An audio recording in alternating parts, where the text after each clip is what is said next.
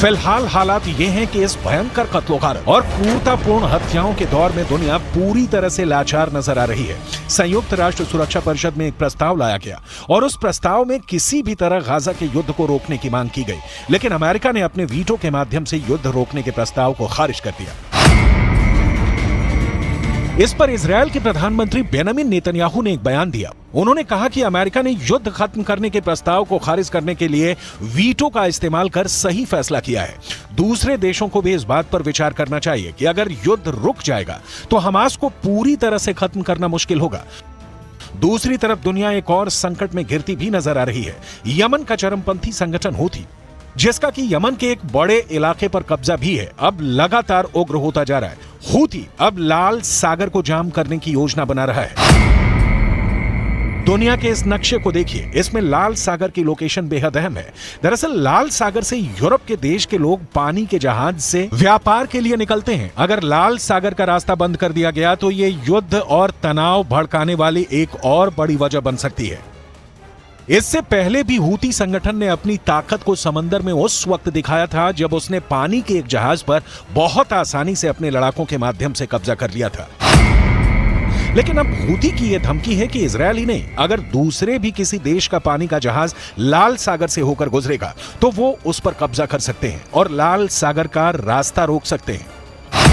धमकियों ने Britain, France और America जैसे देशों की चिंता को बढ़ा दिया।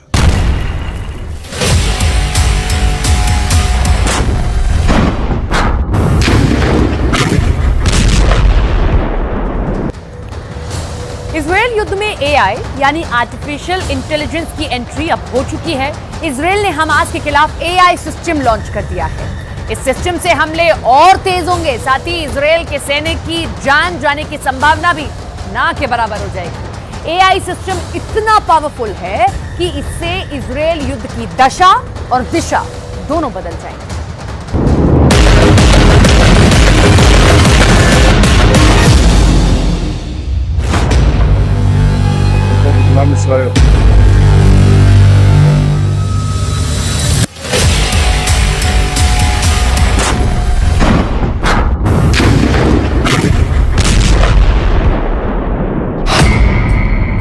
हमेशा के लिए बदल गई युद्ध की तकनीक। इजरायल ने कर दिया युद्ध में एआई का इस्तेमाल। एक दिन में एआई हमास पर करेगा 100 हमले, बिना नुकसान, एआई से बर्बादी वाली गारंटी।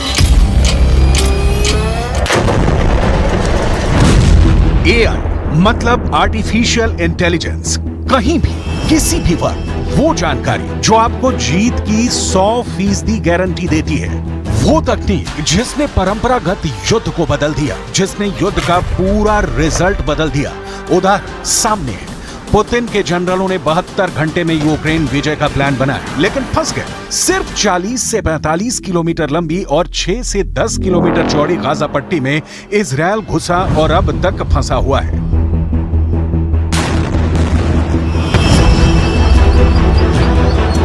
कागज और जमीन दोनों पर रूस यूक्रेन से और इजरायल हमास के बीच शक्ति की कोई तुलना नहीं है। रूस और इजरायल दुनिया के सबसे उन्नत तकनीक के हथियारों का प्रोडक्शन करने वाले देश हैं, लेकिन फिर भी फंसे हुए हैं। क्यों? क्योंकि युद्ध की दशा बदल गई है।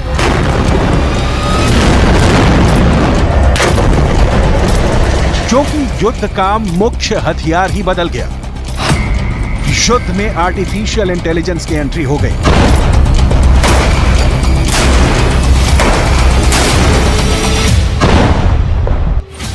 इजरायल युद्ध में एआई ने कैसे कोहराम मचा दिया है, कैसे बिना बड़े नुकसान के एआई के इस्तेमाल से निशाना ज्यादा लग रहा है, सटीक लग रहा है और तबाही भी ज्यादा हो रही है। यही नहीं, जवानों की मौत का डर भी खत्म होता जा रहा है। इतिहास में इजरायल युद्ध एआई के इस्तेमाल के लिए याद किया जाएगा। एआई के इस्तेमाल से क्या फायदा हो रहा है और भविष्य में कैसे ये संकट बन सकता है, दोनों पक्षों को विस्तार में समझेंगे, क्योंकि आर्टिफिशियल इंटेलिजेंस एक ऐसी तकनीक है जो अब भी विकास की अवस्था में है।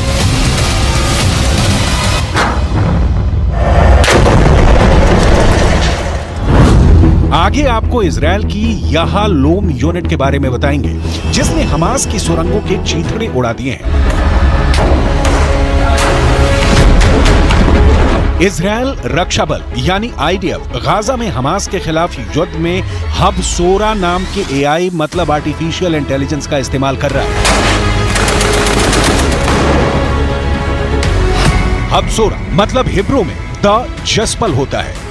बताया जा रहा है कि इस सिस्टम का उपयोग इजरायली सेना ने शुरू कर दिया है, जिससे वो और ज्यादा हमले कर सकेगी और साथ ही हमास के सक्रिय लड़ाकों को भी खोजकर मरने वाले संभावित नागरिकों की संख्या को भी पहले से ही अनुमान लगा सकेगी। इस सिस्टम का इस्तेमाल बमबारी, निशाने चुनने, हमास के ठिकानों का पता लगाने के लिए किया जाता है। आईडीएफ के एक पूर्व प्रमुख ने कहा कि मानव खुफिया विश्लेषक के जरिए हर साल गाजा में बमबारी के लिए 50 स्थानों को निशाना बनाया जा सकता है, लेकिन हबसोरा एक दिन में 100 लक्ष्य तैयार कर सकती है।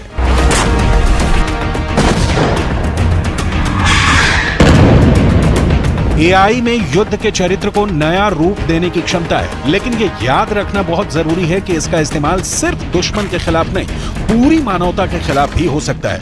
ये अत्याधुनिक तकनीक की मशीनें मिसाइलों से भी ज्यादा खतरनाक साबित होती हैं अगर इनका निशाना चूक जाए। इन तकनीकों के इस्तेमाल के पहले बहुत सावधानी बरतनी जरूरी होती है।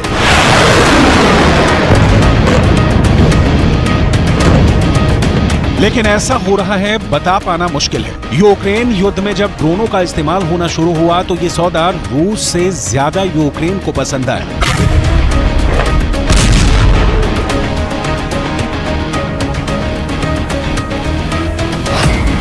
एक ड्रोन की कीमत ज्यादा से ज्यादा 50,000 या 1 लाख होगी, जबकि एक मिसाइल की कीमत कम से कम 50 लाख से 1 करोड़ होगी। अब ये बेहद सस्ते ड्रोनों को मारने के लिए बेहद कीमती मिसाइलों का इस्तेमाल करना पड़े तो सोचिए क्या भाव पड़ेगा। तकनीक ने युद्ध को आसान बना दिया है और घातक, खतरनाक और ज्यादा तबाही वाला बना दिया है। इसके कुछ फायदों को देखिए, इसके बाद दिखाएंगे कि इसका नुकसान किस लेवल का हो सकता है। एआई सैनिकों को अधिक कुशल बना सकती है, इससे युद्ध की गति तेज हो जाती है। एआई का युद्ध के सभी स्तरों पर प्रभाव पड़ रहा है। खुफिया, निगरानी और टोही गतिविधियों से लेकर घातक हथियार प्रणालियों के लिए इसका इस्तेमाल हो रहा है, जिसके जरिए मानव हस्तक्षेप के बिना निशाना बनाकर हमला किया जा सकता है। आईडीएफ की हब सोरा प्रणाली भी इसी तरह काम करती है। आपने नोटिस किया होगा कि 7 अक्टूबर के बाद से इजरायली सेना की मौत की अब तक कितनी खबरें आई हैं। इजरायल बिल्कुल सावधानी से बिना जवानों को खोए जंग जीतना चाहता है और इसके लिए उसके पास विकल्प है तकनीक। हब सोरा ने इजरायली डिफेंस फोर्स का काम आसान कर दिया है। जमीन पर सेना के पास अब हमास की वो जानकारियां पहुंच रही हैं जो आईने में दिखा देती हैं कि दुश्मन की लोकेशन क्या है, दुश्मन कितने हैं, उनके पास हथियार कितने हैं, कैसे हैं। जाहिर है हर सेना को ऐसे हथियार की जरूरत होती है, लेकिन पूरी दुनिया इतनी उन्नत नहीं है। और दूसरी बात ये भी कि एआई सिस्टम युद्ध के समय खतरनाक गलतफहमी पैदा करने या दुष्प्रचार में योगदान दे सकता है। यह सिस्टम मशीनों के सुझाव पर भरोसा करने की मानवीय प्रवृत्ति को बढ़ा सकता है। अब सोरा सिस्टम से बात सामने आई है कि किसी एआई सिस्टम की सीमाएं स्पष्ट नहीं हो सकती, मतलब तय नहीं हो सकती। इसलिए एआई का उपयोग इस आधार पर उचित है कि यह बड़ी मात्रा में डेटा की व्याख्या कर सकता है, इसे रिफॉर्म यानी संशोधित कर सकता है। लेकिन युद्ध में जहां सीमा तय होती है, वहां सीमा नहीं समझने वाले हथियार का इस्तेमाल बहुत बहुत बहुत खतरनाक हो जाता है।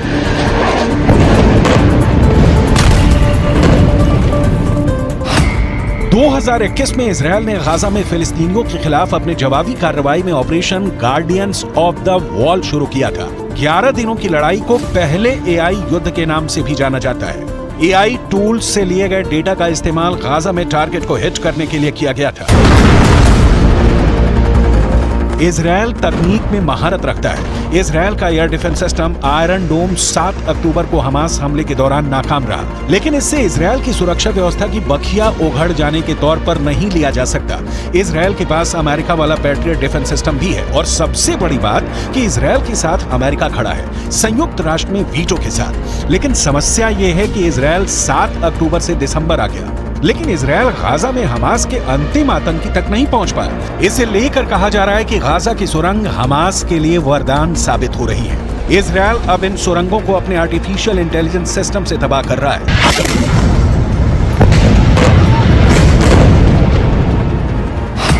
हमास ने गाजा में जमीन के अंदर कई सुरंगें बनाई हैं। इन सुरंगों को इजरायल मेट्रो कहता है। इजरायल ने दावा किया था कि उसने अल शिफा अस्पताल के नीचे हमास की सुरंगें खोजी हैं। इन सुरंगों का जाल पूरे गाजा में करीब 500 किलोमीटर में फैला है, लिहाजा इसे हमेशा के लिए नष्ट करने का काम आसान नहीं है। एआई के साथ ही इजरायल ने हमास की सुरंगों को मिट्टी में मिलाने के लिए अपनी याहलोम यूनिट को तैनात किया है। याहलोम यूनिट हमास की सुरंगों को खोज रही है और उन्हें नष्ट कर रही है।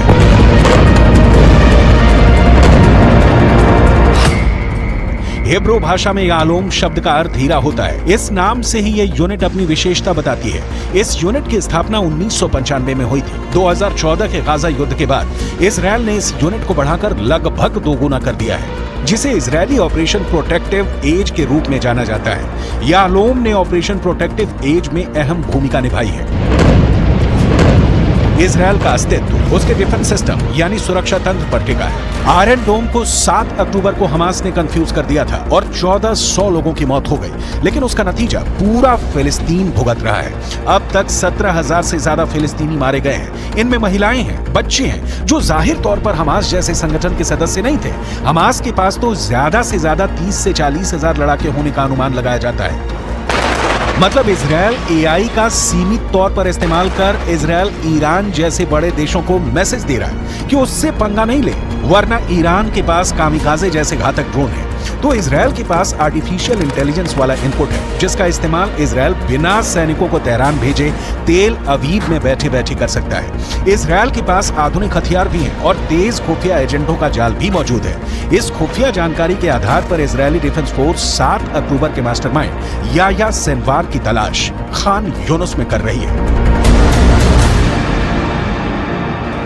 जिन सुरंगों को खत्म करने के लिए इजरायल ने अपनी यालोंग यूनिट को तैनात किया है, उन सुरंगों में से ही एक में छिपा बैठा है Yahya Sinwar. IDF Khan Yunus में लगातार छापेमारी कर रही है। इजरायल के रक्षा मंत्री योव गैलेंट ने कहा है कि इजरायली सेना याह्या सिनवार को ढूंढ कर मार डालेगी। टाइम्स ऑफ इजरायल के मुताबिक याह्या सिनवार लड़ाई की शुरुआत में दक्षिण की ओर जा रहे एक काफिले में छिपकर उत्तरी गाजा से कहीं भाग गया है। रिपोर्ट में कहा गया है कि सिनवार गाजा शहर से भाग गया और दक्षिण गाजा के खान यूनिस की ओर चला गया है। रिपोर्ट के मुताबिक इजरायली सेनाएं मान रही हैं कि सिनवार अभी भी खान यूनिस में है या इसके नीचे से गुजरने वाली सुरंगों में से एक में है। इस्माइल हानिया हो या याह्या सिनवार या फिर मोहम्मद दैफ, हमास का कोई भी नेता हो, कमांडर हो या लड़ाका हो, इजरायली सेना हर एक को चुन चुन कर ठिकाने लगाने के लिए हमले कर रही है। इस हमले में इजरायली सेना के पास उन्नत हथियार भी हैं और दुनिया की सबसे तेज सिस्टम आर्टिफिशियल इंटेलिजेंस भी।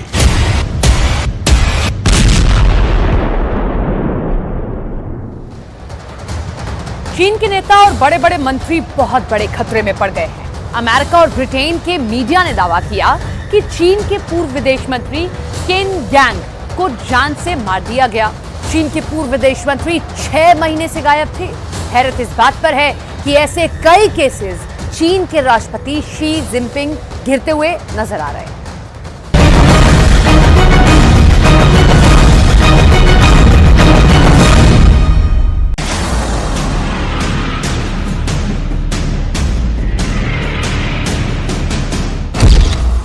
विदेश मंत्री और रक्षा मंत्री की हत्या, मंत्री किलर बने शी जिनपिंग। क्या 70 साल के शी जिनपिंग अपने मंत्रियों और जनरलों के किलर बन चुके हैं? चीन के राष्ट्रपति शी जिनपिंग पर इस वक्त पूरी दुनिया की नजर है। खबर है कि अमेरिका और पश्चिमी देशों को खुफिया इनपुट मिले हैं कि शी जिनपिंग इस वक्त चीन के अंदर खुफिया तरीके से अपने मंत्रियों और सेना के जनरलों को चुन चुन कर जान से मरवा रहे हैं। ये चीन के ऐसे बड़े और दमदार मंत्री थे जिन्हें जान से मारना वाकई बहुत बड़ी खबर बन चुकी है। लेकिन सवाल उठता है कि आखिर चीन के राष्ट्रपति शी जिनपिंग पर यह आरोप क्यों लग रहे हैं कि उन्होंने चीन के पूर्व विदेश मंत्री किन गैंग को जान से मरवाया है। सवाल यह भी है कि चीन को ऐसी जरूरत क्या पड़ी है कि उसने अपने देश के पूर्व रक्षा मंत्री ली शांगफू और कई टॉप जनरलों को खुफिया तरीके से मरवा दिया है। क्या चीन अमेरिका और यूरोपीय देशों की किसी गहरी साजिश का शिकार हो चुका है या फिर रूस ने चीन को कुछ ऐसे खुफिया इनपुट दिए हैं जो चीन में CIA की गहरी जासूसी और एजेंटों से जुड़े हैं? क्या ऐसा संभव है कि चीन के मंत्री और सेना के जनरल अमेरिका और ब्रिटेन के जासूस और खुफिया एजेंट बन चुके हैं? इन हर सवालों का जवाब हम आपको आगे देंगे, लेकिन पहले ये जान लीजिए कि चीन के पूर्व विदेश मंत्री किन गैंग को जान से मारने का दावा क्यों किया जा रहा है।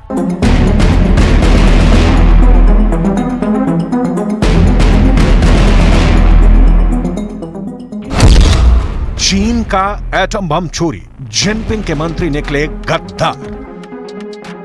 चीन में पिछले 3 महीनों से कुछ ऐसा हो रहा है जिसने राष्ट्रपति शी जिनपिंग के होश उड़ा दिए हैं। पहले आप ये जान लीजिए कि अब तक शी जिनपिंग के इशारे पर चीन के किन टॉप मंत्री और जनरलों को मारा गया है। फिर हम आपको चीन के पूर्व विदेश मंत्री, रक्षा मंत्री और चीनी सेना में रॉकेट फोर्स के जनरल को मारे जाने के दावे के पीछे का सीक्रेट बताएंगे। अमेरिका और ब्रिटिश मीडिया की रिपोर्ट पर अगर यकीन करें तो 57 साल के चीन के पूर्व विदेश मंत्री किन गैंग को जान से मार दिया गया है। चीन के पूर्व विदेश मंत्री 6 महीने से गायब थे। रिपोर्ट्स में दावा किया गया कि राष्ट्रपति शी जिनपिंग ने धोखे के चलते किन गैंग की हत्या करवा दी है। रिपोर्ट के मुताबिक चीन ने किन गैंग को यातना देकर उन्हें मौत के घाट उतार दिया है। जून 2023 के बाद से किन गैंग चीन में रहस्यमयी तरीके से गायब हो गए थे। चीन के 2 अधिकारियों के हवाले से पश्चिमी देशों की रिपोर्ट में दावा किया गया है कि किन गैंग की जुलाई में ही बीजिंग के एक मिलिट्री अस्पताल में मौत हो गई थी। जिनपिंग के करीबी पूर्व विदेश मंत्री किन गैंग का खुफिया तरीके से मारा जाना चीन में बहुत बड़े बवंडर का संकेत कर रहा है।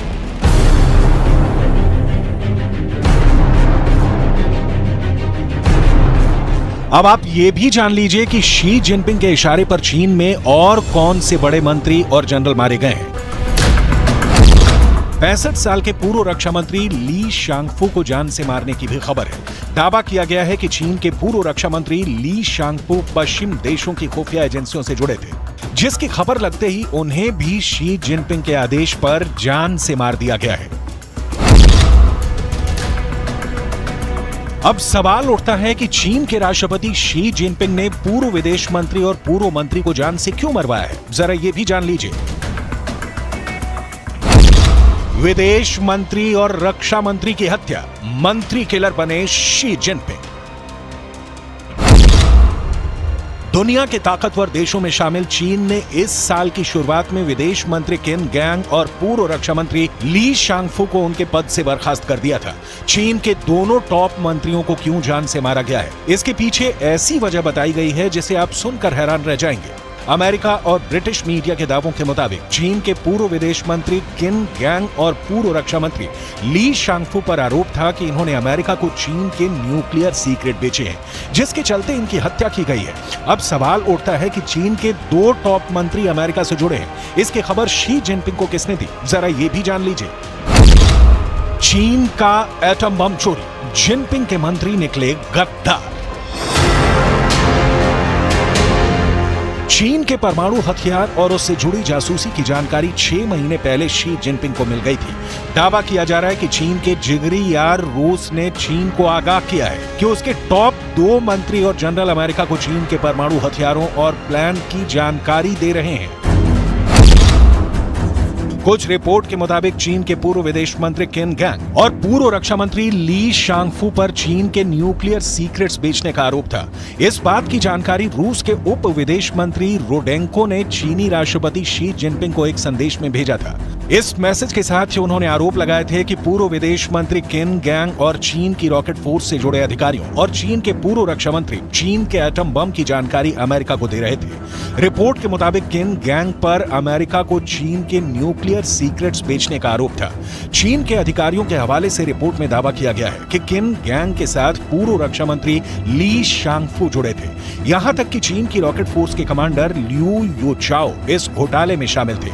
चीन की रॉकेट फोर्स ही चीन के न्यूक्लियर प्रोग्राम के लिए जिम्मेदार है। इसलिए शी जिनपिंग के इशारे पर पूर्व विदेश मंत्री किन गैंग और पूर्व रक्षा मंत्री ली शांगफू को जान से मार दिया गया है, जबकि चीन की रॉकेट फोर्स के जनरल कमांडर लियू युचाओ हफ्तों से गायब बताए जा रहे हैं। खबरें तो यहां तक आ रही हैं कि चीनी सेना के कई टॉप जनरलों को भी जिनपिंग ने गायब करवा दिया है। अभी यह पता नहीं चला है कि वो जिंदा हैं या मारे गए हैं।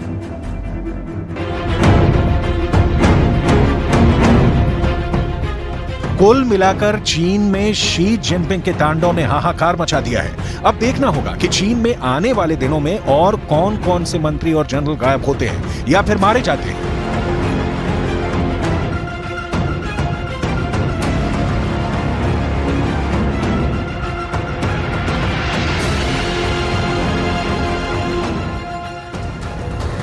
सुखदेव गोगामेडी मर्डर केस में गिरफ्तार दोनों आरोपियों ने ऐसे खुलासे किए कि पुलिस के होश फाख्ता हो गए।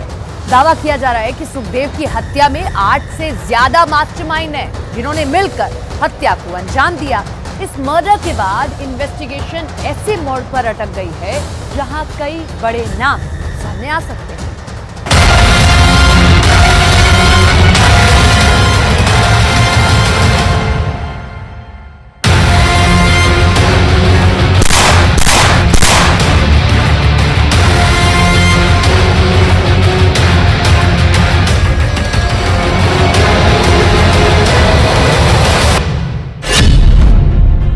हत्यारे गिरफ्तार, खोला मर्डर का राज।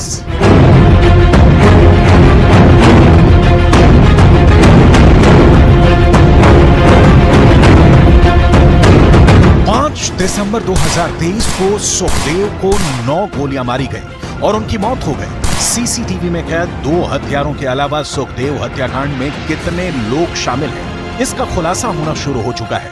व्हीकल उपलब्ध कराया गया, ये सारे चीज जो शूटर्स मौके पे थे उसको पकड़ने के पहले ही हमने क्रैक किया था।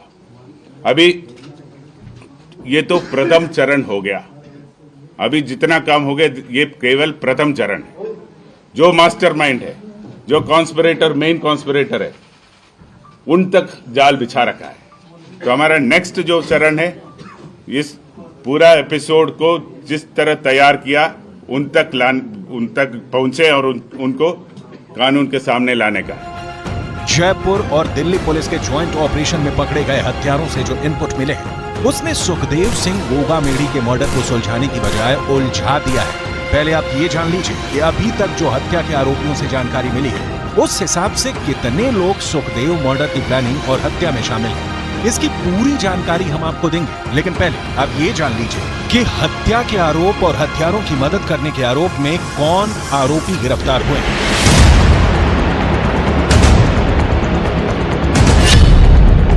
गिरफ्तार आरोपियों की पहचान रोहित राठौड़ के रूप में पुलिस ने की है, जो सुखदेव की हत्या में शामिल है, जबकि उसका साथी नितिन फौजी भी हत्या करने के आरोप में गिरफ्तार हुआ है। वहीं हत्या के आरोपियों की भागने में मदद करने वाले ऊधम सिंह को भी पुलिस ने गिरफ्तार कर लिया है।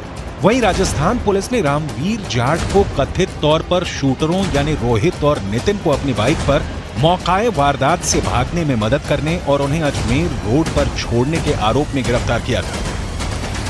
एसआईटी के पास एक अहम सूचना आ गया कि मुलजमान डीडवाना में देखा गया है। उस सूचना को और डेवलप किया और हमारा स्पेशल टीम जो है उनको कुछ मुखबिरों से कुछ सूचना मिला जो इनको आगे प्रोटेक्शन दे रहा है। तो जो मुलजमान को पकड़ने के साथ साथ हमारा टीम्स यहाँ जयपुर शहर के अंदर इसको कैसे फैसिलिटेशन किया, कैसे सुविधाएं दिया, कौन कौन इसमें शामिल थे, क्या क्या सुविधाएं दिया, कहाँ उसको रुकवाया, कहाँ उसको खाना खिलाया, ये सारे चीज भी इन्वेस्टिगेट कर रहा था। तो उसमें भी जो व्यक्ति और जो परिसर यूज में हो गया, कहाँ प्रतिदिन वो रुके थे, कहाँ कहाँ घूम लिया, कौन कौन वाहन यूज किया, ये सारे चीज हमारे रिकॉर्ड में आ गया। करणी सेना प्रमुख सुखदेव सिंह गोगामेड़ी की हत्या के आरोप में 9 दिसंबर को हरियाणा से 2 शूटरों सहित 3 लोगों को गिरफ्तार किया गया है। इन शूटरों को दिल्ली पुलिस और राजस्थान पुलिस के संयुक्त अभियान के दौरान देर शाम चंडीगढ़ के एक होटल से गिरफ्तार किया गया है। पुलिस से मिली जानकारी के मुताबिक चंडीगढ़ के कमल पैलेस में दोनों आरोपी रुके थे। न्यूज 18 की टीम उस कमरे में पहुंची। क्या कुछ जानकारी हमें उस होटल से मिली, जिसे हम आपको दिखाने जा रहे हैं।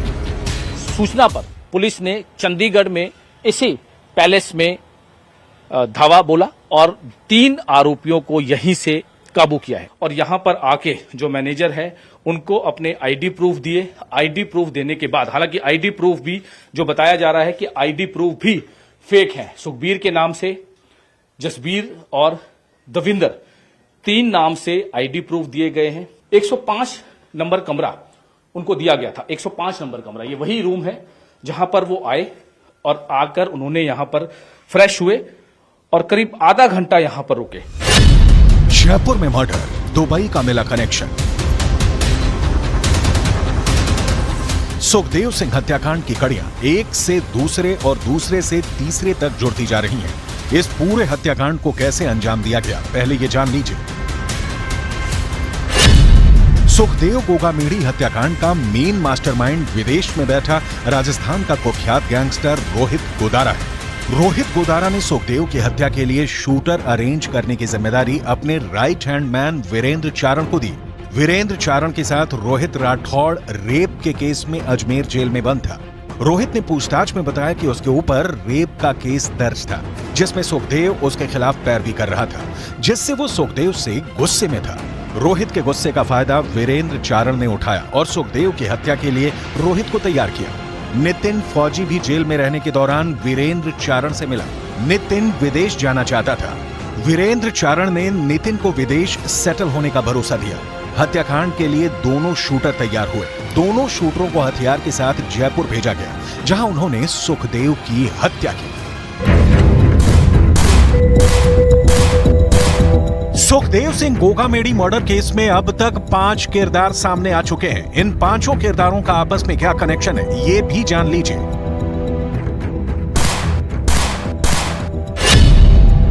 5 दिसंबर को सुखदेव सिंह गोगामेडी की हत्या जिस वक्त हुई, उस वक्त कमरे में कितने शूटर थे और कितने हत्या के मास्टरमाइंड, जरा इसे समझ लें। सीसीटीवी फुटेज में साफ देखा जा सकता है कि सुखदेव सिंह पर रोहित राठौड़ और नितिन फौजी ने ताबड़तोड़ फायरिंग की। उस वक्त तीसरा शूटर भी मौके पर मौजूद था। पुलिस के मुताबिक वो शूटर था नवीन शेखावत, जिसने सुखदेव सिंह के घर की 10 दिन पहले रेकी की थी। नवीन शेखावत ही वो तीसरा शूटर था जिसे सुखदेव सिंह पर गोली चलानी थी, लेकिन नवीन मौके पर ही मारा गया। इसके अलावा हत्या और भागने में मदद करने वाले 2 लोगों ने हत्या के आरोपियों की मदद की थी, जिनका नाम है ऊधम सिंह और रामवीर चाल।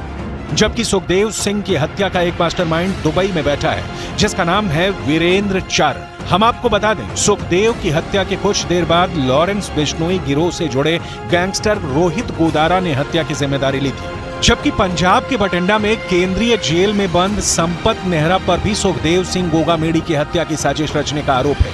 कुल मिलाकर सुखदेव सिंह गोगामेडी हत्याकांड में अब तक 8 बड़े नाम सामने आ चुके हैं। मैं इंसान हूँ और 11 साल रही हूँ उनके साथ, तो वो तो देखो उसको ही पता है। मेरे साथ 2 महीने रह के गई है वो इसी मकान में। उसने क्यों बोला वो जाने, उसका हो सकता है प्रॉपर्टी का उसको ज़्यादा ही होगा, उसको प्रॉपर्टी के लिए कर रही होगी। मैं उसको बोल तो रही हूँ बार बार, आप लोगों के माध्यम से मुझे प्रॉपर्टी नहीं चाहिए, मुझे कुछ नहीं चाहिए, न्याय चाहिए। फिलहाल अपने न्याय की मांग करो। पूरा देश हंसी उड़ा रहा है उनकी मौत पे।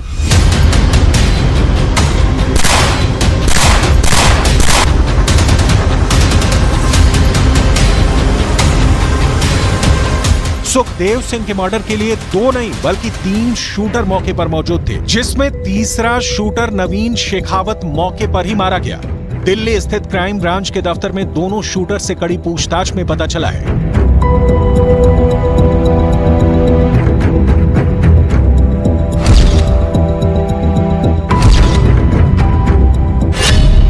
गोगामेडी की हत्या की साजिश उनके मर्डर से करीब 1 हफ्ते पहले रची गई थी। मृतक नवीन शेखावत ने पूरी रेकी की थी। शूटर्स ने बड़ा खुलासा करते हुए बताया कि नवीन शेखावत भी उनके साथ इस हत्या की साजिश में शामिल था। नवीन शेखावत को गोली इसलिए मारी गई क्योंकि फायरिंग के वक्त वो डर गया था और हमें फायरिंग करने से रोकने की कोशिश कर रहा था। इसी दौरान हालात कुछ ऐसे बन गए कि नवीन शेखावत को गोली मारनी पड़ गई।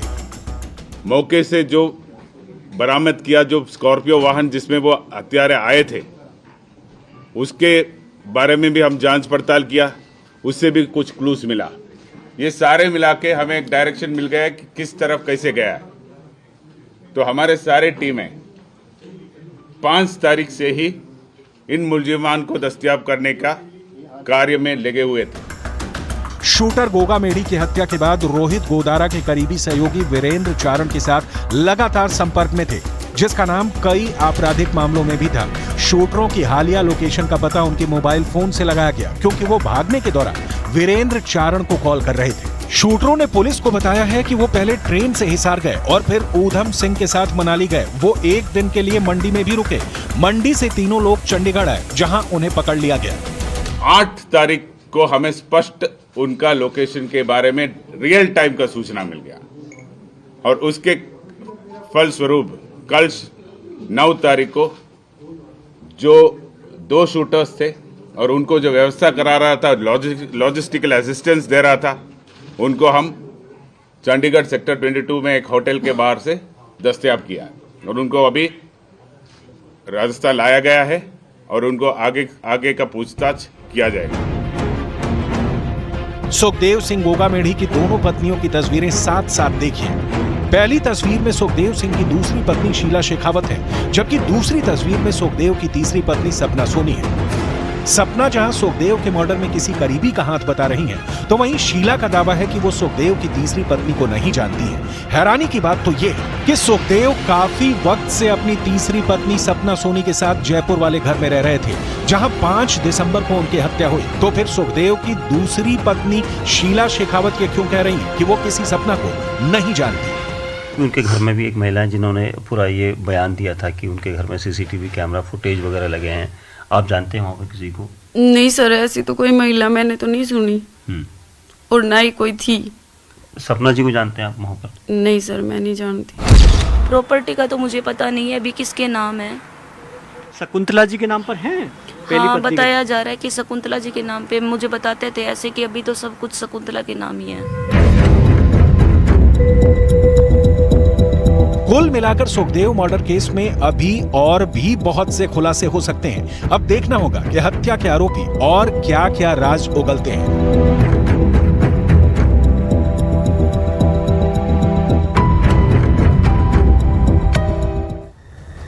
छत्तीसगढ़ में मुख्यमंत्री के नाम से पर्दा उठ गया। 2 राज्य बाकी हैं, जल्द ही उनमें भी मुख्यमंत्री के नाम का ऐलान कर दिया जाएगा। लेकिन असल लड़ाई साल 2024 के चुनाव की है। दावे तो ये किए जा रहे हैं कि 2024 के लोकसभा चुनाव में बीजेपी 400 सीटें जीतेगी। इस दावे में कितना दम है? क्या ऐसा मुमकिन है कि बीजेपी 2024 के लोकसभा चुनाव में 400 से ज्यादा सीटें ले पाए?